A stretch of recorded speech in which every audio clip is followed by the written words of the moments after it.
നമസ്കാരം, പ്രവാസി മലയാളിയിലേക്ക് സ്വാഗതം. കുവൈറ്റിലേക്കുള്ള വിദേശികളുടെ പ്രവേശനത്തിന് വീണ്ടും വിലക്കിട്ട് വിദേശികൾ പ്രതിസന്ധിയിലായിരിക്കുന്നു.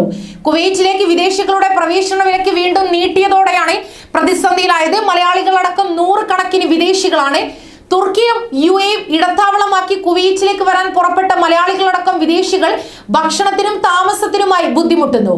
ഫെബ്രുവരി 21 മുതൽ നേരിട്ട് പ്രവേശന വിലക്ക് ഏർപ്പെടുത്തിയിരുന്ന രാജ്യക്കാർക്ക് കുവൈറ്റിലേക്കുള്ള നിബന്ധനകളോടെ പ്രവേശനം അനുവദിച്ചുകൊണ്ടുള്ള തീരുമാനം പുറത്തു വന്നതോടെ ആശ്വസിച്ച വിദേശികൾക്ക് വൻ തിരിച്ചടിയായി പുതിയ തീരുമാനം.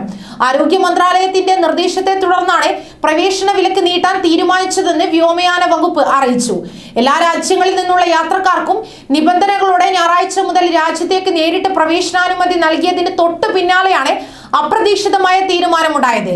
പ്രവേശന വിലക്ക് അവസാനിച്ച ഫെബ്രുവരി 21 മുതൽ കുവൈറ്റിലേക്ക് വരാമെന്ന പ്രഖ്യാപനത്തിൽ സന്തോഷിച്ചിരുന്ന പ്രവാസികൾക്ക് വൻ തിരിച്ചടിയാണ് തീരുമാനം. എന്നാൽ സ്വദേശികൾക്ക് ഒരാഴ്ചത്തെ ഇൻസ്റ്റിറ്റ്യൂഷണൽ ക്വാറന്റൈനും തുടർന്ന് ഒരാഴ്ചത്തെ ഹോം ക്വാറന്റൈനും അനുഷ്ഠിക്കണമെന്ന വ്യവസ്ഥയോടെയാണ് പ്രവേശനം അനുവദിക്കുന്നതാണ്. കൂടുതൽ വാർത്തകൾക്കായി ഈ ചാനൽ സബ്സ്ക്രൈബ് ചെയ്യുക.